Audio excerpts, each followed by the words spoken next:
ये जो 2 साल का जश्न मना रहे हैं, ये बड़ा ताज्जुब की बात है। आप देखो, प्रेमचंद बेरवा जी हुए, मदन दिलावर जी जोधपुर गए, पत्रकारों के जवाब नहीं दे पा रहे। जवाब देंगे कहाँ से? ये इनके पास बताने को एक काम नहीं है।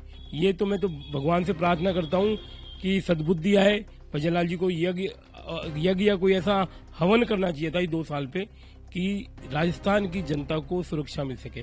कानूनी व्यवस्था बिल्कुल चौपट हो चुकी, भ्रष्टाचार इतने चरम पे है कि अभी आपने स्टिंग किया था पत्रकारों ने, आपको पता लग ही गया। हर जनप्रतिनिधि की वैल्यू खराब हुई उससे। आप ये डम्मी मुख्यमंत्री है और राजस्थान का 2 साल में सिर्फ बेहाल हुआ है और जनता परेशान है। ऐसे बहुत से प्रकरण, भाजपा कार्यालय में जब जन सुनवाई करके कार्यकर्ता आता है तो अब उसकी स्थिति वहां धक्के दिए जाते हैं, कोई सुनवाई नहीं होती।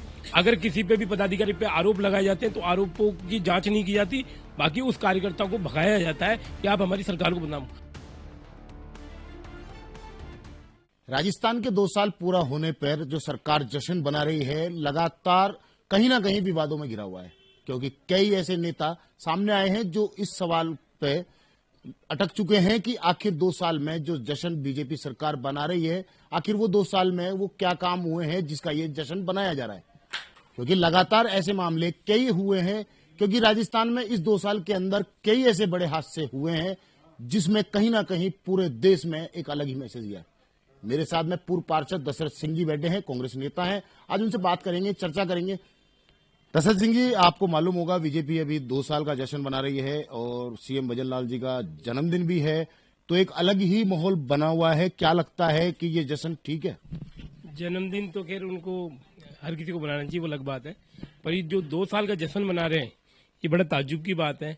जहां जहां इनके प्रभारी मंत्री जा रहे हैं और वो 2 साल के जो काम रख रहे हैं, तो पत्रकार जब पूछ रहे हैं तो वो बिल्ली खिसियानी जैसे भागती है ना।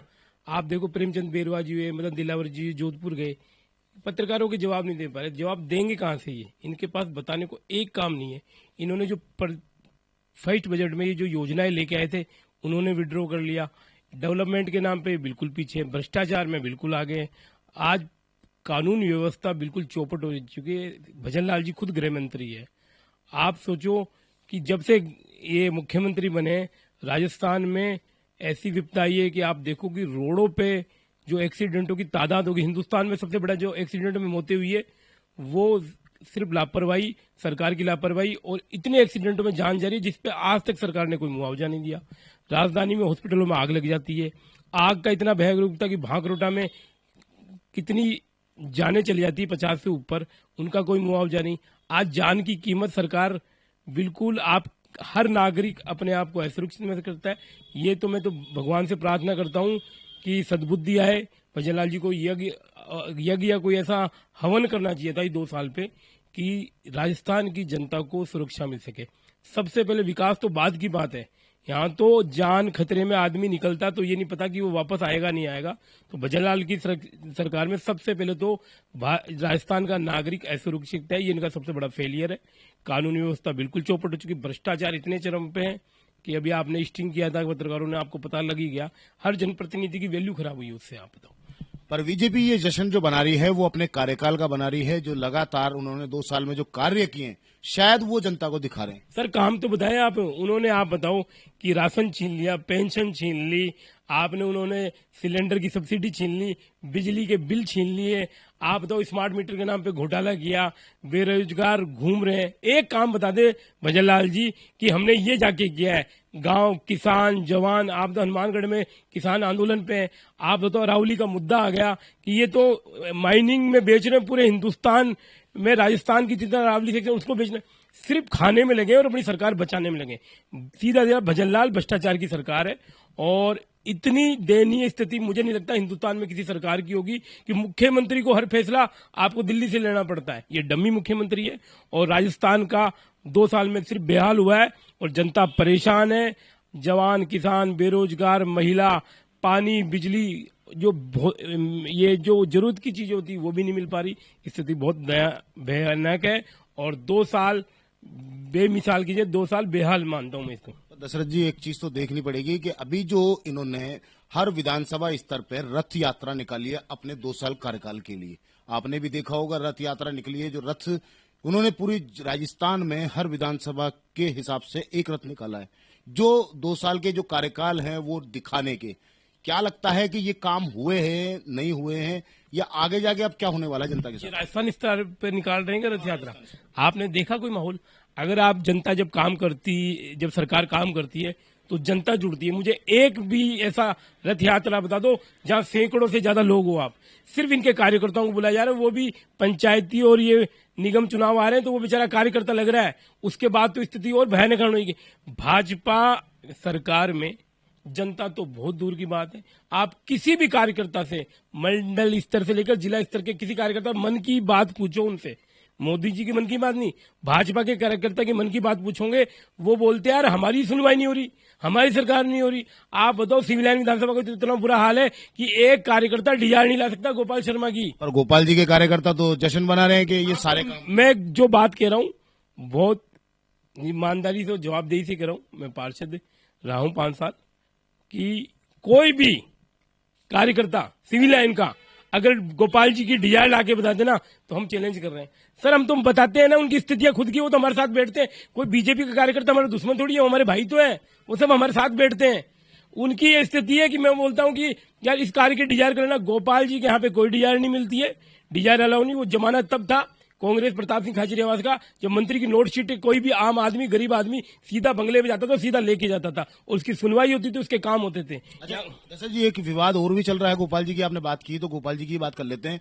इस विधानसभा क्षेत्र में एक विवाद और चल रहा है, जैसे कि कांग्रेस के कई पार्षद हैं, आप लोग भी थे, तो उस क्षेत्र में पास बजट जो रोड का पास हुआ वो तो हुआ पार्षद कोटे से, जो निगम ने जो लेटर जारी किया वो पार्षद कोटे से, पर कहा जा रहा है कि गोपाल शर्मा जी ने बनाया। इस पे भी काफी विवाद चल रहा है। पर विवाद क्या है, तो कल ही लेटेस्ट देख लो ना आप।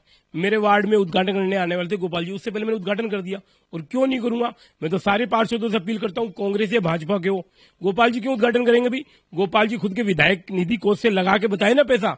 वो तो जा रहे हैं बेचारे। बीजेपी का पार्षद भी हमको फोन करके बोल रहा है यार हमारी स्थिति तो बड़ी, बेचारों की स्थिति। बीजेपी पार्षद, कांग्रेस का पार्षद तो बेचारा लड़ेगा। और मैं सारे पार्षदों को अपील करता हूं कि विधायक गोपाल शर्मा का कोई रोल नहीं है इसमें। ये जितने भी 30 लाख के काम हुए सिविल लाइन विधानसभा में, ये जो हमें बजट मिला था 2025 में, जो 75 लाख का मिला था, जो भाजपा सरकार ने काट के 30 लाख का कर दिया था, निधि पटेल ने सेक्शन किया था और ये अक्टूबर में सेक्शन हुआ था, उन कामों को गोपाल जी श्रेय लेने की कोशिश कर रहे हैं। लेकिन हम जैसे पार्षद तो भैया हमारी जनता जानती है। कल बुलाया शिवपुरी में, मैंने पहले उद्घाटन किया। और गोपाल जी को बिल्कुल शर्म आनी चाहिए कि आप किसी के किए, आप खुद काम करो ना, हम उनको खुद धन्यवाद देंगे। सर आप खुद काम करके बताओ, विधायक निधि से आप कोष काटना पड़ेगा। अब भगवान मालिक जिस तरह परसेंटों में खेल अटका हुआ है हमें नहीं पता, लेकिन सिविल लाइन में अभी तक गोपाल जी ने जितने भी काम किए सिर्फ पार्षदों के कामों को किए को खुद का बता रहे हूँ। अब एक छोटी सी बात, अपन एक सबसे बड़ा जो विवाद है जयपुर शहर का, जो आम जनता आखिर जाए कहां? क्योंकि अभी एक मामला सबसे बड़ा जो पेचीदा है वो है नगर निगम। क्योंकि नगर निगम में एक तो कर दिया है, आप लोगों के सबके कार्यकाल खत्म हो चुके हैं, पार्षद कोई नहीं है। आम जनता के कई ऐसे काम होते हैं जिसको पेपर वर्क पार्षद सेटिस्फाई करता है। ऐसे कामों में लोगों की ई मित्रों पे लाइन लगी पड़ी है, पर उनके काम नहीं हो पा रहे। सर स्थिति बहुत भयानक है। मैंने तो पहले भी आपके चैनल के माध्यम से आवाज उठाई थी कि कम से कम साइन के लिए जनता डोलेगी। जन्म, मृत्यु, आय का, विवाह का, ऐसे सैकड़ों डॉक्यूमेंट्स होते हैं जहां पार्षद की जरूरत होती है। आज जनता भटक रही है। जनता कहाँ जाए? जनता तो ठाकुर जी के पास जाए और ठाकुर जी से प्रार्थना करे कि सरकार से, जो सरकार बिल्कुल फेलियर है, उससे मुक्ति मिलनी चाहिए। जो मैं तो ये मानता हूं कि कोई जरूरी थोड़ी थी कि सारे भाजपा के पार्षद थे या सारे कांग्रेस के पार्षद थे या सारे कांग्रेस के सरपंच थे। अभी आपने जैसे कहा कि जो आज जो बीजेपी की जो परिस्थिति है वो कहीं ना कहीं टिपिकल है आम जनता के बीच में, क्योंकि आम जनता हर तरीके से परेशान है। अगर हम बात करें, कुछ दिन पहले आपने देखा होगा कि आम जनता तो छोड़ो, इन्होंने कार्यकर्ताओं की जन सुनवाई का एक अभियान चलाया था, जो कि बीजेपी के कार्यकर्ताओं की समस्या का समाधान, जिसमें 2 मंत्री पर डे, हफ्ते के 2 दिन जन सुनवाई होगी। उसमें एक मामला बड़ा सामने आया था कि कोई किसी मूर्ति का विवाद था, जो भरतपुर और नागौर से बड़ी संख्या में बीजेपी का घेराव किया था, जिसमें बड़ी टिपिकल उनको समस्या आई थी। क्या लगता है कि खुद बीजेपी के कार्यकर्ता विरोध में? सर मैं क्या करूं, जन सुनवाई भी तभी थी। खाचरियावास जी ने कहा था कि मुख्यमंत्री और दिया कुमारी जी का नंबर नहीं है, तो बीजेपी को शुद्ध ही उनके कार्यकर्ताओं की सुनवाई होगी। जन सुनवाई नहीं, कार्यकर्ताओं की सुनवाई थी। कार्यकर्ताओं की सुनवाई में भी आपको मंडल स्तर के आदमी से, मतलब बीजेपी कार्यकर्ताओं को भी साबित करना पड़ेगा। जो इतना बड़ा जनादेश लेके आई है उसे साबित करना पड़ेगा, मुझे मंडल अध्यक्ष के पास जाना पड़ेगा, या पता वो जब मुझे साइन करेगा जब तो मुझे अप्रूवल परमिशन मिलेगी जन सुनवाई की। इतनी बड़ी विडंबना भाजपा का कार्यकर्ता। मैं तो एक कार्यकर्ताओं से अपील करता हूं कि आपने जो मेहनत से सरकार बनाई थी, ये आप लोगों पे क्वेश्चन मार्क लगा रहे हैं। आपने जो आप बिल्कुल बड़े बड़े घेराव हुए हैं, भाजपा के पदाधिकारियों के खिलाफ हैं। आप चाहे नागौर का प्रकरण बता दो, ऐसे बहुत से प्रकरण। भाजपा कार्यालय में जब जन सुनवाई करके कार्यकर्ता आता है तो अब उसकी स्थिति वहां धक्के दिए जाते हैं, कोई सुनवाई नहीं होती। अगर किसी पे भी पदाधिकारी पे आरोप लगाए जाते हैं तो आरोपों की जांच नहीं की जाती, बाकी उस कार्यकर्ता को भगाया जाता है कि आप हमारी सरकार को बदनाम। आप सच से भाग रहे हो, और कब तक भागोगे आप सच से? स्थिति इतनी भयानक हो चुकी है कि 2 साल के अंदर ये चुनाव करा नहीं पाए पंचायत नगर निगम के। स्थिति इतनी भयानक होगी कि इन्होंने लोकतंत्र खत्म कर दिया। जनता सड़कों पे, जनता असुरक्षित है, भ्रष्टाचार चरम पे। अधिकारियों की इतनी बड़ी मनमानी है कि हेरिटेज ग्रेटर जो इकट्ठा हुआ, हेरिटेज के जितने भी अधिकारी गए हैं उनको तो ग्रेटर वाले शरणार्थी मानते हैं। और जो सीओ हैं गौरव सैनी जी, वो तो 15 मिनट का टाइम देते हैं मिलने का। हेरिटेज में सरकार थी, पार्षद आ जाता, किसी भी जगह जाके सीओ से मिलता था। कोई जो भी सीओ कमिश्नर है उसकी बापोती नहीं है कि वो 15 मिनट या आधे घंटे मिलेगा। उसको 2 बजे बाद टाइम फिक्स करना चाहिए, 4 या 5 घंटे की जन सुनवाई करनी चाहिए। स्थिति बड़ी खराब है, हर जगह खराब है, सिविल लाइन में बदतर है। और पूरा जयपुर, जहां 2 उप मुख्यमंत्री, 1 मुख्यमंत्री होने के बाद में, 1 मंत्री होने के बाद में स्थिति इतनी है कि जनता तो बाद में बीजेपी का कार्यकर्ता अपने आप को ठगा महसूस कर रहा है। आने वाले 2028 के चुनाव में जनता और कार्यकर्ता बीजेपी का इनको सबक सिखाएगा। और भजनलाल जी की तो भगवान ही मालिक है, उनको तो सिर्फ मोदी जी ने एक डम्मी प्रधानमंत्री मुख्यमंत्री बनाया है, तो वो तो सिर्फ अपने दिन निकालने में लगे हैं। जो मंत्रिमंडल विस्तार होने था उसको भी आगे कर दिया इन्होंने। स्थिति बड़ी भयानक है, मंत्रियों पर आरोप लग रहे हैं, मुख्यमंत्री अपने हिसाब से उन्होंने भी एक गुट बना लिया है। एक बात आपकी मैं रोकूंगा, आपने जो मंत्रिमंडल विस्तार की बात की उसमें एक चीज बड़ी चर्चाओं में रही है, मीडिया पे आपने भी सुना होगा। 2 डिप्टी सीएम हैं राजस्थान में, प्रेमचंद बैरवा, और एक आपके समाज की हैं जो कि राजघराने से आती है, दिया कुमारी। दलित चेहरे के नाम पे सबसे बड़ा चेहरा है प्रेमचंद बैरवा। अगर बीजेपी की बात करें तो सबसे बड़ी जो तलवार लटक रही है वो डिप्टी सीएम प्रेमचंद बैरवा के ऊपर ही लटक रही है, क्योंकि उनसे ये मंत्री पद लिया जा सकता है। अब ये तो पता नहीं उनकी पार्टी का मामला, दलित चेहरा है, हमारी समाज की है, जो भी हो, सीएम के बाद में डिप्टी सीएम को काम करना चाहिए। डिप्टी सीएम फेल है, सीएम फेल है। जयपुर की स्थिति आप देखो, सांगानेर में बहुत बुरी खराब है, विद्यानगर में खराब है, सिविल लाइन में खराब है, झोटवाड़ा में खराब है, हर जगह खराब है। हम ये कह रहे हैं कि किसी को भी मुख्यमंत्री बनाओ, किसी को भी आप मुख्यमंत्री बनाओ, विषय ये नहीं है दलित को बनाओ, राजपूत को बनाओ, जिसको भी बनाओ योग्य व्यक्ति होना चाहिए। थोपा हुआ है ये थोपा हुआ है। तो आपसे स्थिति है कि जब जनता पे थोपोगे आप, तो हाल है कि अधिकारी ही चला रहे हैं, ब्यूरोक्रेट चला रहे हैं। अभी आपने देखा कि सीएम स्तर पे बड़े आईएएस आईपीएस का तबादला किस स्तर पे हुआ, कि अंदर खाने क्या क्या बातें हुई, कितने बड़े विवाद हुए थे। स्थिति बहुत भयानक है, और ऐसी स्थितियां होती है 4 साल बाद। ये 2 साल में हो गई, जब सरकार 4 साल में करती है, एंटी इनकम आता है। यहाँ तो स्थिति इतनी खराब है कि पंचायत नगर निगम चुनाव में जनता इनको सबक सिखाएगी। और इन्होंने जो लोकतंत्र की गला घोटा है उसका तो जनता सबक सिखाएगी। आज कोर्ट में सुनवाई है शायद, कि कोर्ट सही सुनवाई करे और जल्दी से जल्दी पंचायत और नगर निगम चुनाव जल्दी हो। अब ये तो चुनाव की बात है, एक छोटा सा सवाल और है, चुनाव से जुड़ा हुआ ही है। अब चुनाव तो जब होंगे, पर अगर आपसे एक पर्सनल राय पूछी जाए कि भी अब जनता का समाधान किस तरीके से किया जाए जब तक इलेक्शन की घोषणा ना हो। अब तो नहीं, हमने तो पहले भी गुहार की थी, खर्रा जी से भी हमने कहा था, व्यक्तिगत कहा था कि सब ऐसा कोई अल्टरनेट किया जाए कि हम साइन कर सके। अब हम जैसे पार्षद तो बैक डेट में कर रहे हैं, वो भी 3 महीने तक ही चलेंगे, लेकिन स्थिति जनता की बड़ी खराब है। मेरी मत पूछो आप, मैं तो पार्षद हूँ, किसी पार्टी का कार्यकर्ता हूँ, हो सकता है मैं वो बात करूँ जो मेरी पार्टी को शोभित करती हो, लेकिन आप आम जनता से जाके पूछो कि साइन कराने वो कहाँ जाए।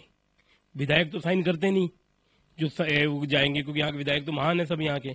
तो बेचारा जो पार्षद, चाहे बीजेपी का हो चाहे कांग्रेस का, वो कम से कम साइन करा के, उनके डॉक्यूमेंट्स तो होते थे। स्थिति बड़ी है, पेंशन रुकी पड़ी है, आय प्रमाण पत्र नहीं बन रहे, आरटी में फार्मों की स्थिति है, और गजेटेड ऑफिसर तो करेगा ही क्यों, मैंने पहले भी बोला था, वो क्यों, वो करेगा भी, वैसे भी कोई जानता भी नहीं है जब तक जानकारी नहीं होगी। तो पार्षद को तो हर किसी को जानता था। इन्होंने गला घोटा है जनता का, और ये जनता के अधिकारों का सीधा सीधा हनन है। इनको पाप लगेगा, ठाकुर जी इनको कभी माफ नहीं करेंगे, क्योंकि जयपुर की जनता के साथ अन्याय किया है। ये हमारे साथ थे दशरथ सिंह जी, जिन्होंने अपनी बात रखी है। अब देखने की बात ये होती है कि क्या इनके 2 साल का जश्न कितना सही है, ये जनता का सवाल है, जनता को सोचना पड़ेगा। क्योंकि अब आने वाला टाइम जो 2 महीने या 3 महीने, कोई पता नहीं है कि ये इलेक्शन होंगे भी या भी नहीं।